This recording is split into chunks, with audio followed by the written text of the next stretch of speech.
What is up, guys and gals? It's me, Thomas, Fan01 here, and today we are back at it again with another Transformer figure review. And today we are going to be taking a look at the Transformer Studio Series 86. We are taking a look at the finally long-awaited Windcharger, and we all have been waiting for a new rendition of this figure, and here it is. Here is the beautiful figure at hand. But y'all know the rules. We're not going to take a look at this first. We take a look at the box first. And the box is pretty simple. I mean, you got Windcharger here running away from the battle. I mean, he never really makes it. Spoiler alert. And then on the back here, because they didn't want to show the only time that this dude actually shows up in the movie is his corpse. You see his corpse. So because they didn't want to show that on the back here, they just put the 1986 movie poster there. And yeah, I have a feeling that the next time I see this guy, it's going to be in a dead 2-pack with Wheeljack. So yeah. Anyways, that's it for the box, and bringing the figure in here. I do like this figure. I have one, maybe two nitpicks with it. That's total, and they're really nitpicks. That's about it.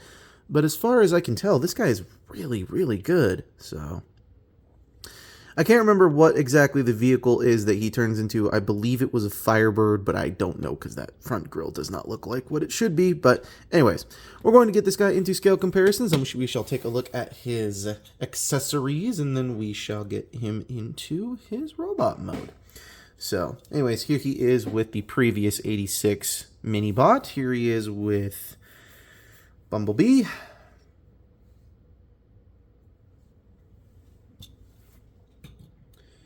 Here he is next to Legacy Cosmos.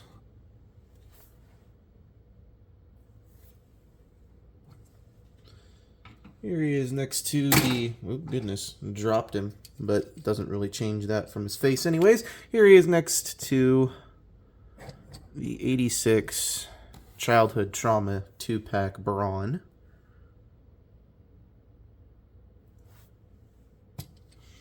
And finally, here he is with the most recent mini-bot release, aside from the other retro releases that are going on here. Here he is next to Sea Spray, retro release Sea Spray. So yeah, quite the figures. Alright, so he does come with two accessories. The first accessory he comes with is obviously his gun, and it does come with two little ports on either side, and there are bits on the inside of these wheels that you're going to want to clip this into. Trust me, I tried to clip it into this piece here. It don't clip. It just don't clip. I don't know why, but it just don't clip. What you're going to do is you're going to want to make sure that the handle of the gun is facing down, and it's going to go right into that little tab slot, that tab slot connection right there. It's where my tongue and my brain stop working. So there we go. And there you have it sitting like this. And now Windcharger has a tailpipe.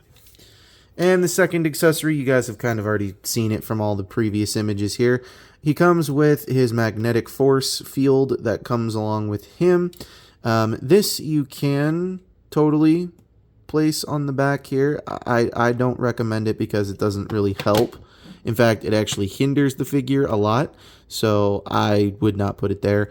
However, the only other place you can stick it is the front of the vehicle, as it did in the cartoon. So not all the greatest weapon storage, but I mean it's something, and the wheels still move, so you know, I can't complain about that entirely. So we're going to remove this for now, and we're going to remove this for now. And now, because we're doing that, we're going to get him into his robot mode. So without further ado, let's get into it. First thing you're going to do is you're going to come to the front of the vehicle, and you're just going to kind of lift all of it up like so. And then that is just going to undo portions of the back here that you want to be paying attention to. So bring all of this, lift it up. Next thing you're going to do is you're going to take this, and you're going to take this tab, and it's going to slot into a spot in the bottom of the wheel right there, or in the leg. You're going to do that there, and you're going to do that on both sides. And then you're going to split said legs, fold in this piece here, And then you're going to just kind of bring all of this up and just kind of fold it all into place. And that little slot that we used, the magnetic force field, that's going to just tab into itself here. And do the same thing on the other side. Take this, bring it down, fold it up all the way into itself. And there you have the legs all done. And now we're going to work on the back. And the back is pretty simple. You're going to just lift this up ever so gingerly. And just, there we go. It has a little, mine is ridiculously tight, but it is doable. So I'm going to take that, and then you're going to bring these arms out like so. Shimmy them down on the shoulder joints there.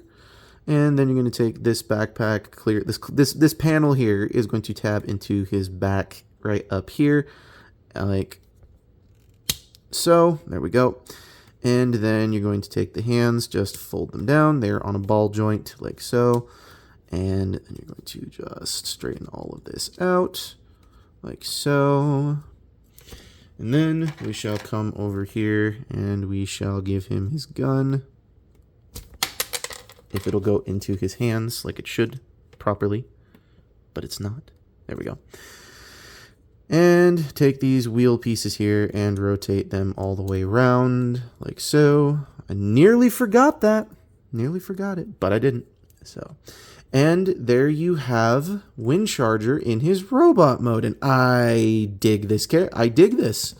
The last one that I actually enjoyed was the Power of the Primes one. And this is a nice step up from Power of the Primes. I can definitely tell you this is a huge step up from Power of the Primes. I just don't particularly like the fact that these legs are I don't like how the fact the ankle tilt is on like halfway, almost all the way up to the knee. But I digress. It's kind of at this point territory with the figure.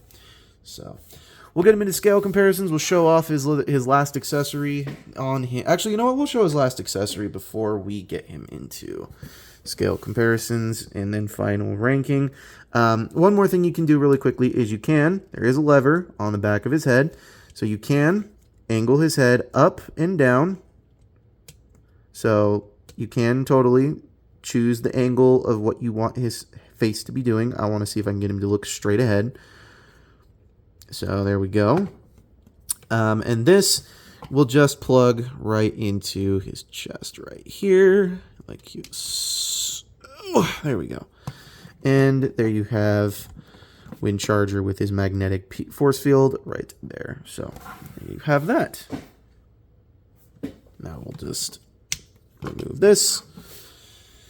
And now we shall get into the final scale comparisons. So here he is next to Monsieur Bumblebee, the king of the mini-bots, as we all know. So here he is next to, we'll do this one next. Here he is next to Legacy Cosmos.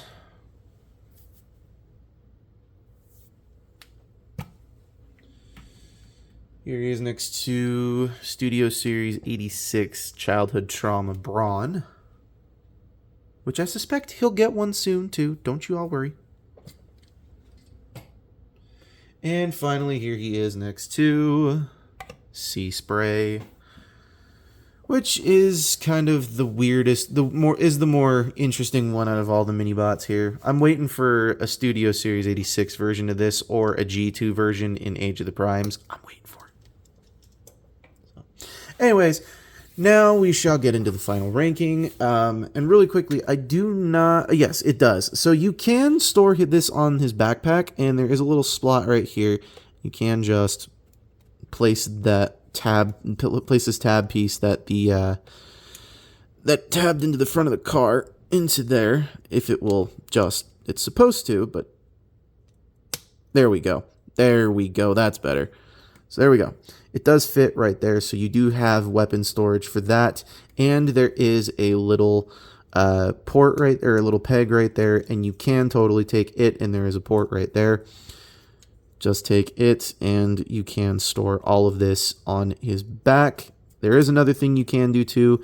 If you don't really feel like doing weird things with your figures, you can take this and you can plug it into his arm like so. and now he's got an arm cannon underneath his arm. So just saying, you have options, and as MGO says, options are good, because they are. So, but we're going to place this into his hand, and now we shall get into the final thoughts section of this video. Now, I like this figure. I do. I really do. My biggest nitpick about it is going to be the price. I've managed to score this guy at Walmart. However, I'm going to tell you guys something right now. If you can get this guy for cheaper than $30, get it for cheaper than $30. Nobody needs to be paying $30 for a deluxe class, and unfortunately right now that's what everybody's paying for a deluxe class. I'm not happy with the price point. I do think the engineering does at the very least, you know, fix the price point a smidge, but I don't like the fact that you have to pay $30 to get this level of engineering. I really don't appreciate that. Not to mention, all of the figures are roughly the same size now. Like, seriously, here's Bumblebee. I think Bumblebee and Cliffjumper are gonna be the shortest out of the mini-bots. But roughly all the other mini-bots are the same size. I mean, these are all supposed to be deluxe classes, but they're not really sized like deluxe classes. So, anyways, that's where it falls flat for me. However, if we're going to exclude price from everything that's going on with this figure, sorry, I have the hiccups, then I'm going to rank this a little bit higher. I think that this thing rightfully deserves an 8.5 to 9 out of 10. If we add the price point back into it, solid 7. Solid 7. Like, that 1.5 for the price, just, I don't like it. Yeah, not to mention, there are certain parts of this figure that, not that they're difficult to figure out, but if you don't have fingernails and you can't access this lever here to get his face to move up and down, I feel bad for you, because I definitely don't have fingernails either, and I'm in that same boat with you. So, but again, with the price point, 7 out of 10. Without the price point, 8.5 to 9. So, yeah. But anyways, this is Thomas Fan 01 saying, do not forget to check out the main channel in the description below, where you can go and check out you can go check out all the other reviews for all the other Studio Series 86 figures that we've done so far. You can even find the reviews for all these figures here. You can also find the other reviews for the other mini bots that have come out as well. So do not forget to go check all of them out as well. Please also do not forget to check out Jordy's Rail videos, Patrick with the Y. Don't forget to check out, or not Patrick with the Y, Patrick's Voice Rail, excuse me. Riveted Rail Fan, Riveted Reviews, Alexander Rothschild, Kit and Cat 999, Bravely GG, iStar 552. Zaga the Animator, Corey Tucker from Facebook, Trooster Tube, Lemon Lime Studios, and What the Hey, we'll throw him out there as well. Go check out Little as well. And also, do not forget to check out Blood Dud Fan. He's pretty good. He's a pretty good guy as well. Don't forget to check everybody out, as I stated, because they are all a bunch of friends, fans, and family of the show. So please do not forget to go check all of them out. And so, anyways, this is Thomas Fan 01 saying, do not forget to keep playing with your toys. Goodbye.